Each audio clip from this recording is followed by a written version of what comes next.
시청자 여러분 안녕하십니까. 숭실사이버대 박준호 교수입니다. 이 시간에는 저만 보면은 그냥 땅이 생각나시는데, 사실은 토지를 본다라고 그러는 것은, 건 주택시장의 경지를 좀 넘어가야 됩니다. 그래서 땅이 참 어려운 겁니다. 이제 대부분 이제 중개업을 하시는 분들이 처음에 이제 토지시장으로 진입이 힘드십니다. 주택시장을 오랫동안 하시다가 이제 토지시장으로 전입하시는 경우가 많으신데, 바로 뭐냐면은 사실은 제 분야는 아닐는지도 모르지만은 직접적인 토지시장하고 관련이 있기 때문에 2017년도 부동산 시장이 어떻게 갈 것인가, 많은 전문가분들이나 또 아니면 우리나라 최고의 싱크탱크 집단에서 부동산 시장, 2017년도 부동산 시장에 대해서 점검을 하게 될 겁니다. 그런데 여러분들에게 사전에 그 내용을 이해하시기 전에 지난 6월서부터 9월까지 3개월 동안에 강남에 있는 아파트 가격이 보편적으로 약 2억에서 근 한 3억 선 정도 올라버렸습니다. 무슨 얘기냐? 보편적으로 이제 수도권 그 외곽에서 봐보면은 아마 연립이나 아니면 다세대 주택 같은 경우가 2, 3억 선 정도 하게 될 겁니다. 이것이 딱 석 달 동안에 올라버린 거예요. 이러한 현상을 지난 1부에서 제가 설명을 드렸어요. 이 내용을 어느 날 폭등이라고 생각하지 말아라. 실질적으로 일본은 전고점의 주택가격을 회복하는데 17년이라는 기간이 걸립니다. 우리나라는 2006년, 2007년으로 봤을 때, 금년도가 2016년, 17년으로 봤을 때 10년 만에 전고점을 회복한 거예요. 자, 지난번 자료를 못 보신 시청자 여러분들이 계실까 봐 잠시 설명을 드리면은, 정확하게 2006년도에 대치동에 가면은 우성 아파트가 있습니다. 저 1차가 있어요. 개포 우성으로 이제 분양을 했는데, 여러분들 숙명여고 대각선 건너편에 그랑프리, 그 다음에 선경 아파트가 있고 청실 홍실 아파트 건너편, 소매에서 미도 옆이 되죠. 여기는 우성 아파트가 우리나라 강남의 8학군의 대표 주자입니다. 이거에 의해서 타워팰리스가 어떻게 되고, 지금 얘기한 개포 3단지 이번에 지금 분양을 하는 데가 어떻게 되고, 가락이 어떻게 되고, 잠실이 어떻게 되고, 요거가 나는 쟤보다 잘났어, 그럼 조금 더 올라가는 거야. 나는 쟤보다 조금 못났어, 그럼 가격이 조금 떨어지는 거예요. 그래서 요것이 지금 얘기한 가격을 매기기 좋다 이거예요. 그런데 대치동에 있는 우성 아파트 31평짜리가 2006년, 2007년도에 이미 15억 5천이에요. 그러다가 떨어져요. 그래서 지난번 자리에서도 일부 강의에서도 설명을 드렸지만은, 이 가격 자체가 얼마냐, 중개업자들은 약 9억 8천을 기억하는데, 우리나라 포털 그 사이트에서 봐보면 약 11억 5천 선 정도로 보죠. 좋다 이거 11억까지 떨어졌다 이거예요. 11억까지 떨어져요. 15억 5천 하던 것이. 그럼 최근에 얼마가 됐냐? 다시 15억 5천, 16억의 얘기가 나오고 있는 거예요. 그럼 어떻게 되냐? 10년 전에 있는 가격을 회복을 한 거예요. 요렇게 보는 거나, 야, 그 11억짜리, 12억짜리가 16억이래, 이렇게 되는 거로 보는 거나, 이것이 지금 얘기한 우리가 일본에 잃어버린 무슨 뭐 20년이다, 10년이다, 30년이다 얘기하는 거, 이게 아무 의미가 없는 거예요. 다시 한번 일부에서 설명드린 것처럼 일본의 주택가격 반토막 났어요. 그럼 주식가격은 어떻게? 3분의 1 토막이에요. 그럼 주식 갖고 있는 사람이 이겼어? 주택 갖고 있는 사람이 있어? 주택 갖고 있는 사람이 이긴 거예요. 그것이 최근에 어떻게 되면 전 세계적인 현상이에요. 대한민국만 이렇게 난리가 난 게 아니다 이런 얘기예요. 그래서 시청자 여러분들이 되도록이면 객관적인 사실에 준거해서 이 강의를 들어주시고, 이것은 이제 그 지금 얘기한 여러분들이 투자를 위한 참고 자료로 제공하는 것이지, 시청자 여러분들이 투자하는 거에 대한 책임은 여러분 자신이 지셔야 됩니다. 다만 잘 아시는 대로 이거는 교육용, 교양용 프로입니다. 바로 제 프로 자체가 교양용 프로지 어디 지역을 홍보한다든가 어디 다세대를 분양을 하는 것을 지금 얘기한 소개를 한다든가 이러한 방송이 아님을 여러분이 잘 이해를 하세요. 자, 시청자 여러분들, 원래 1984년도에 제가 건대 행정논청, 이제 건대 부동산대학원이 이제 행정대학원에 소속돼 있을 때 여기에 일본 자료를 보고 베껴놨던 게 그 유명한 10년 부동산 주기론이에요. 근데 제가 이거를 2014년, 15년도에 부동산 TV에서 분명히 방송을 해드렸어요. 그 다음에 이제 저희 제자들은 알게 됩니다. 그 자료 그대로예요. 자, 우리나라 전고점 2006년 3월. 아까 얘기했던 대치동의 우성 아파트가 15억 5천, 고가로 16억으로 올라갔을 때 얘기예요. 자, 그럼 여기서부터 출발을 해보면은 바로 뭐냐면 제일 전에 있는 끝점에서 봐보면 약 3년에서 5년 동안 어떻게 되니까 이제 많이 올랐어. 그러면 이제 꼬불탕 하다가 한 3년, 5년 정도 흐릅니다. 그러다가 이제 그동안에 이자도 많이 오르고 뭐였냐. 우리도 올라야지. 그러면서 이제 반등점이 옵니다. 여기 이제 급등기가 오는데 이 급등기가 1년에서 2년입니다. 소위 말해서 기쁜 날은 짧아. 1, 2년이야. 그 다음에 보통 날은 3년에서 5년. 만약에 열흘이라고 10일이라 가정을 하면 10일 중에 하루 이틀은 기쁜 날이에요. 그 다음에 무덤덤한 날이 얼마냐? 3일에서 5일이에요. 그 다음에 별로 안 좋은 날이 기분이 좀 언짢은 날이 2일에서 3일이에요. 그 합치면은 열흘이에요. 요게 10년 주기예요. 2006년도에 지금 우리나라 2007년도 3월을 기준으로 하기도 하고 2006년도 9월을 기준으로 하기도 하는데 좋다 이거예요. 그 기준점으로 해서 10년이 지난 사이클이기 때문에 2014년도 분명히 강의를 해드렸어요. 부동산 TV 봐보면은 또 인터넷에 제 사이트 인터넷에 제 방송이 약 500편 정도가 나돌아다니죠. 여기서 봐보면 그 내용이 나와 있는데 제가 어떻게 여러분한테 없는 사실, 강의 안 했던 사실을 강의했다고 얘기했겠어요. 그래서 이거예요. 그래서 이게 10년이에요. 그래서 우리가 봤을 때 2006년도 3월 달을 전에 있는 최고점으로 보면은 언제 올라갈 거로 보냐? 2014년 7월 달에 결국은 반등할 거 아니냐라고 그래요. 원래가 2013년도 9월 달에 대구에서부터 최초로 분양권에 피가 붙기 시작합니다. 그래서 이게 수도권으로 올 거냐 안 올 거냐 2014년도 7월 달인데 이게 저점으로 봤는데 가을이 돼도 신통치 않게, 왜냐 떨어지는 건 멈췄어. 그 다음에 집을 안 사니까 전세 가격은 폭등을 하고 가격은 계속 안 올라가니까 2015년도에도 많은 전문가분들하고 그 다음에 부동산 시장만 보면은 부정적으로 생각하시는 분들이 택도 없는 얘기 말아라. 이제 집 사는 시대 끝났다라고 얘기를 해버립니다. 왜냐? 그게 급등기가 되는데 팍 올라가지를 아니했기 때문에. 그때 어떻게 되냐? 3개월 사이에 올라버렸다니까는. 어디에서? 프라이스 리딩을 하는 강남에서. 이렇게 하다 보니까 순간적으로 올랐어요. 그 다음에 지금 얘기한 침체기가 2년에서 3년 정도 그러는데 제가 있는 그대로 자료를 놔놓은 거예요. 그래서 2016년도 3월 달이 되면은 이제 피크로 올라갔다가 조금 이제 좀 하향으로 가지 않겠냐? 이거를 2014년도에 얘기했던 거예요. 그래서 캐션 마크가 붙여 있는 거예요. 근데 저게 어떻게 됐습니까? 더 길어졌죠. 예상은 잘했는데 시점은 틀렸어요. 저거 2017년이 될지 2018년이 될지 이제 시장이 열어봐줘야 하는 거예요.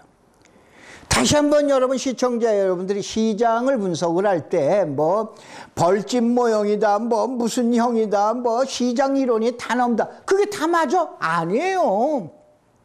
그런데 지금 얘기한 대로 제가 10년 사이클에 대한 내용 가지고 2015년도에 이제 그 가격이 좀 많이 올랐다가 2016년 약 한 3월 달 되면 이제 사사히 이제 올랐던 게 이렇게 조정받지 않겠냐. 그런데 그게 아닌 거예요. 기간은 잘 맞춰왔지만 시점 자체가 좀 틀렸던 거죠. 그런데 저거 어떻게 되냐? 최고점인 7월이나 9월로 생각을 했어야 되는 게 3월을. 2016년 3월이 가을로 했을 때 최고점으로 가가지고 더 올라갈 거냐? 아니면은 거기서 스톱하고 내려가면서 주변으로 자, 가락지구라든가 위례라든가 미사지구라든가 또 아니면 동탄이라든가 이걸로 파급하는 거로 끝날 것인가, 요 내용을 금년 하반기 또 4, 4분기가 되죠. 10월, 11월, 12월하고 내년 2017년도 시장 예측에서 여러분이 참고하셔라 이런 얘기예요. 그래서 자, 이때 제가 적어냈던 게 변곡점.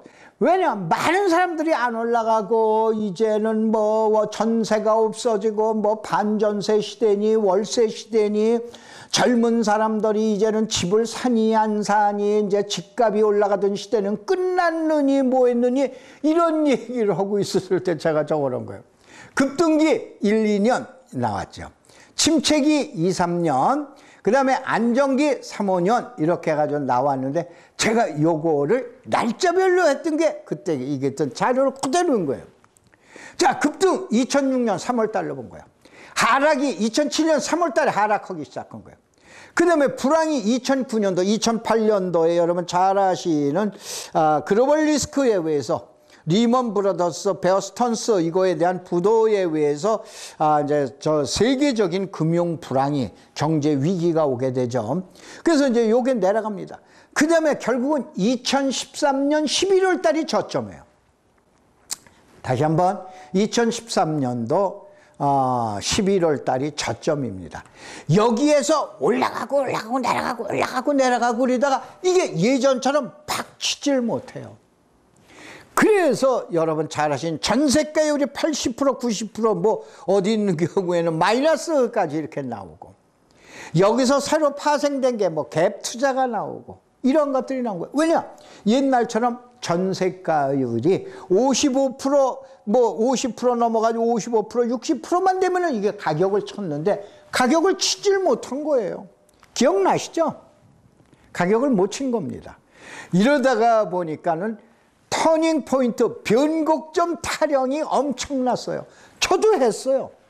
그랬을 때 저는 언제로 봐냐? 2013년 11월 달로 봐서 자, 2014년도 7월 달, 2014년도 9월 달에 이제 수면 위로 뚫고 들어갈 테니 봐라. 이게 벌써 2014년도 강의 자료예요.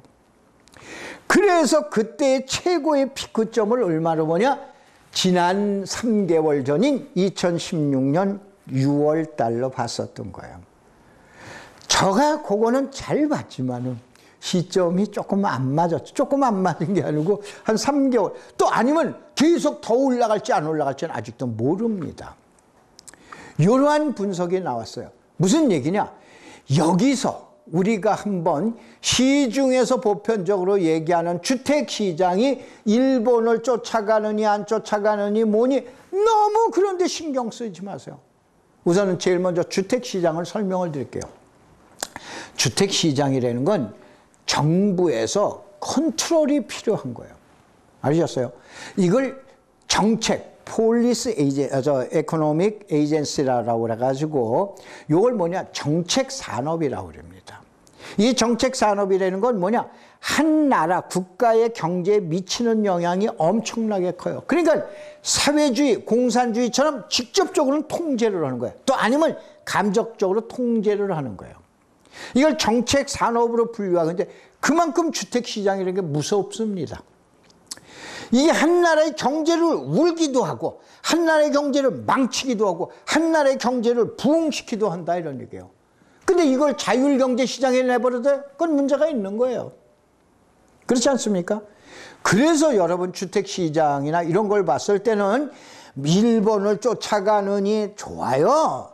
홍콩을 쫓아가느니 북경이 지금 서울보다 집값이 비싸니 싸느니 참고 자료로 하셔라 이거예요.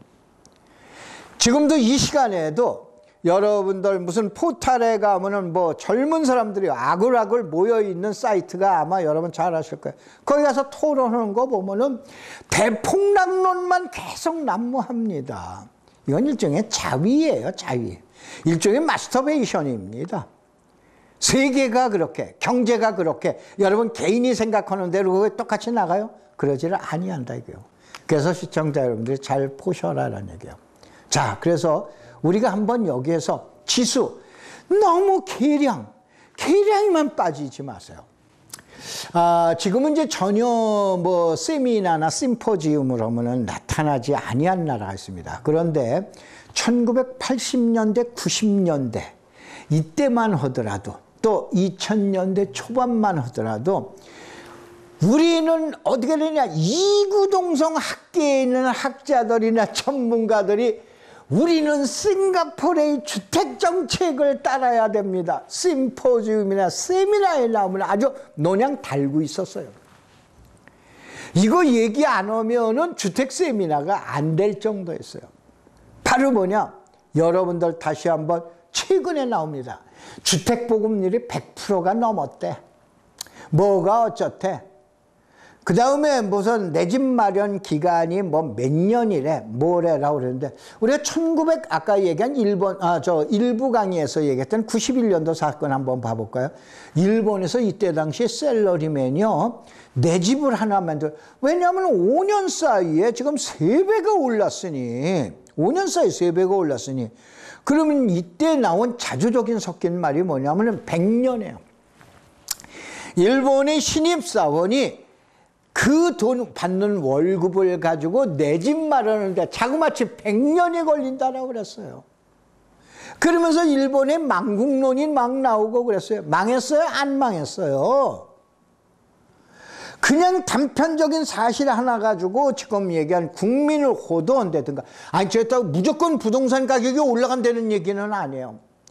지금 얘기한 대로 결국은 집 사면 망한다, 집값은 떨어진다라고 그러기 때문에 젊은 친구들이 집을 안 샀습니다. 그 결과가 어떻게 됐어요 지금? 누가 책임질 거예요? 집값 폭락론자들이 젊은 친구들을, 아무것도 모르는 젊은 친구들을 선동한 것뿐이 더 됩니까? 결국은 어떻게 됩니까? 그러니까 뭐 보통 흑수저라고 하는데, 흑수저를 더 흑수저로 만들어 놓은 게 전문가들이에요. 무조건 집 사면 올라간다는 얘기 아닙니다. 그래서 지수를 한번 봐봐라고요. 그래서 이제 한번 보자 이런 얘기예요. 자, 2011년도 이때서부터 싱가포르라는 얘기가 싹 도망갑니다. 자, 대한민국 그거 봐보면은 우선 주택 보급률이 2011년도 보면 이때 막 100% 넘어간 거예요. 이때서부터 이제 집을 사던 시대는 끝났다 뭐 했다. 싱가포르는 112%예요. 이때 당시에. 지금 115%인가 그렇단답니다. 그런데 자, 자가 점유 비율은 우리나라는 약 절반뿐이 안 돼요. 근데 싱가포르에는 10사람 중에 9사람은 내 집 있는 거예요. 그 다음에 자, 연소득 대비 내가 1년 동안 번 소득 가지고 집을 마련하는데 몇 년 걸리냐. 이때 당시 우리는 10년이 더 걸렸어요. 그런데 싱가포르는 2.3년뿐이 안 됩니다.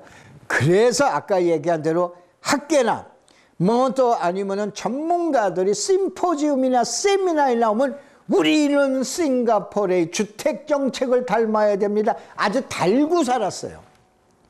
최근에 젊은 분들이 이 방송을 아마 보시면은 그런 일이 있었어? 아마 이 방송을 이미 주택시장에 많은 관여를 하셨던 분들은 이 내용 잘 아십니다. 근데 2009년도에 3, 4분기 때 상승률을 한번 볼 것 같으면 우리나라는 소위 말해서 글로벌 리스크, 여러분 리먼 브로더스, 메릴린치 사태, 아니면은 리먼 브로더스나 이러한 세계 5대 투자은행 중에서 세계 투자은행이 부도났을 이때 당시에 우리나라는 2.8%뿐이 안 올라. 그런데 싱가포르 15.8%가 올라버립니다. 전 폭등입니다. 폭등이에요. 그렇잖아요. 폭등입니다.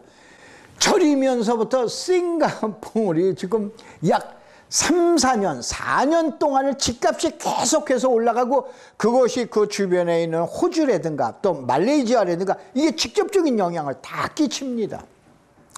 이때서부터 전문가분들이 우리의 목표였던 싱가포르이 이제 싱가포르이 아니게 된 거예요. 주택 보급률이 100%. 좀 뭔가가 느끼는 바 없어요? 우리나라에서. 그러면 어떻게 되냐? 주택이다라 우리는 자체는 재테크라 우리는 개념으로도 봐야 된다는 얘기예요. 왜 그러냐? 내 돈 가치는 떨어진다. 투자할 데가 마땅한 데가 없다. 어디서 많이 들어보셨죠? 이랬을 때 어떻게 되냐? 주택시장으로 많은 자금들이 회귀하고 그런 거예요. 그것이 최근의 현상이다 이거요. 세계는 지금 어떻습니까? 지금 세계는 집값이 난립니다. 난린 게 아니고 집값이 계속 올라가고 있어요. 대한민국만 문제가 된 게 아니에요. 대한민국은 참고 참았다가 3개월 만에 강남 최고의 가격을 리딩을 하는 선두주자가 2억, 2억 5천, 3억씩 올라버렸지만은 유럽이라든가 뭐 웬만한 많은 나라가 지금 어떻게 되냐? 저금리, 제로금리 시대 아니에요. 제로금리 시대 때 은행에다 놓으면 돈 달라고 그래요. 왜냐? 내가 네 돈 맡겨놓은 거 이제는 어떻게 되나 보관료 좀 받아야겠어. 그 집에다가 금고 사잖아. 그것도 한계가 있어요. 금을 사도 한계가 있는 거예요. 그럼 어떻게 됩니까? 이제서부터는 어떻게 되냐? 안전자산의 일부에 투자하다가 보니까 달러를 사고 뭐를 사고 그러다 채권도 지금 얘기하는 50년채 같은 경우는 마이너스 금리다 이런 얘기예요. 이러니까는 전 세계의 저금리 또 지금 얘기한 제로금리 아니면 초저금리 시대에 어떻게 되니까 많은 돈들이 부동산으로 올라가는 거예요. 대한민국에서만 일어나는 현상이 전혀 아닙니다. 알으셨어요? 전 세계가 지금 초저금리 시대예요. 제로금리 시대예요. 마이너스 금리 시대예요. 이 시대에 전 세계의 흐름이 그런 걸 갖다 이해를 하셔야지. 우리나라는 뭔가 문제가 있는 더 문제가 많은 나라는 일본이에요. 그보다 더더욱 문제가 많은 나라는 중국이에요. 그러면 싱가포르는 안 그래요? 그래서 여러분들 모든 내용을 한쪽에서만 보시지 마시고 다양한 경로로 이제 봐주시라 이런 얘기예요. 그래서 이제 한번 이게 프라이스 리딩이라는 거예요. 강남이 올라가죠. 그럼 제일 먼저 강남 올라갔어. 그러면 그 다음에 있는 게 잠실이야. 또 여기서 오른쪽으로 가면 가락이 있어요. 내가 이제 그 표를 놓고 왼쪽 오른쪽으로 계속 구분한 거예요. 요 다음에 요거가 아닌 게 잠실이 그랬어. 그러면은 여러분들 얘기하는 보통 고독이 되는 거예요. 우리 고독이 또 이렇게 되면 또 얼마가 돼야 되네. 그 고독이 올라가면 또 미사가 올라가는 거야. 미사 올라가면 남양주에 최근에 다산이 올라가게 되는 거예요. 근데 가락이 올라가면 직접적인 영향 위례가 받는 거예요. 위례가 받으면서 과천이나 평촌, 안양 쪽으로 튀기도 하고 그 다음에 저 남쪽으로 나가면 이제 동탄 쪽이 움직이게 되는 거예요. 그러니까 어떻게 해야 강남의 움직임을 잘 보는 거예요. 알으셨어요? 근데 강남에서도 앞서서 가는 놈이 바로 재건축이라는 거예요. 아까 얘기했죠? 일부 강의에서 얘기했죠? 자, 개포지구에 14평, 14평형이라고 그러죠. 이 아파트가 지금 12억 5천, 13억까지 올라갔다 이런 얘기예요. 이게 바로미터라고 그런 거예요. 그러면은 강남이 어떻게 됩니까? 일부 강의를 혹시 시청을 안 오신 분 시청자분들이 계실까 보는데 일부 강의에서 그 내용을 자세하게 설명을 드렸죠. 그래서 이제 강남의 가격이 올라가면 주변 가격으로 어떠한 내용으로 영향을 미칠 것인가를 잘 분석을 해 보셔야 합니다. 이렇게 되시면은 여러분들 2016년 10월서부터 12월까지 2017년도에 부동산 가격이 주택 가격이 어떻게 될 건가 짐작이 가능하신 겁니다. 그래서 2부 강의 여기서 마치도록 하고 3부 강의는 좀 더 세밀한 그 분석으로 들어가도록 그렇게 하겠습니다. 고맙습니다. 감사합니다.